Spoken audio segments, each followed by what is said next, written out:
गोजोन बेलासिनि गासैनिसिमबो आंनि अननाय सिबिनाय आरो हामलायनायखौ जासिहरनाय थाबाय गिबियावनो।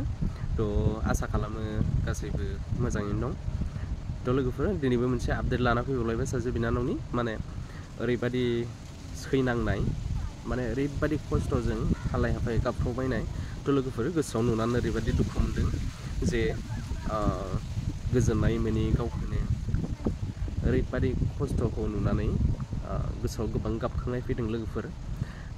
बेखायनो जोंबो गोबां हुसियाराव थानाया मोजां गावनि सेफटिनि थाखाय। बेखायनो बांद्राय जुनारफोरजोंबो आथा खिथा खालामजाया। माब्रै अरखो माब्रै अरजाखो बेखौथ' मिथिनो मोनलिया। लोगोफोर सासे बिनानाव ओरैबायदि सैनांनाय हस्पिटालाव गाबखावबाय थानाय बे भिडिअखौ नुनानै गोसोआव गोबां दुखु फैखांदों आरो नोंथांमोनाबो भिडिअखौ नायनानै दुखु फोरमायगोन आरो बेसेबां सैनांदों गाव हुसियाराव थागोन होननानै बेखौनो आपडेट लाना फैबावलायबाय लोगोफोर। गोजौ नायलांदो भिडिअखौ चलो।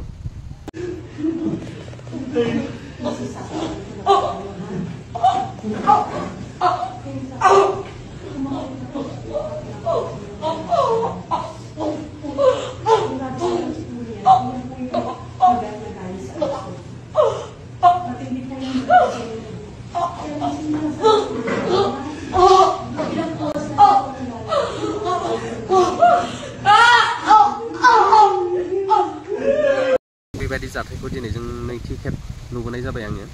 गोसोआव गोबां दुखु फैदों आरो मा बुंनो इसोरनि सायाव आरज गाबनाय थाबाय।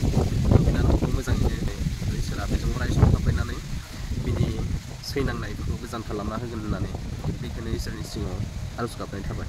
गासैबो लोगोफोर इसोरनि सायाव आरज गाबना हो बिनानावा मोजां देहाखौ गोग्गो देहाखौ मोनफिननो हानाय बायदि। आरो जायफ्रा आंनि चेनेलाव पेजआव गोदान फैदों अननानै लाइक कमेन्ट शेयार खालामना होदो भिडिअखौ। बेफोरबायदि मोजां आपडेटखौ आं लाबोबाय थानो हानाय बायदि लोगोफोर नोंथांनि गेजेराव लाभ गासैनिसिमबो गासैबो मोजाङै था।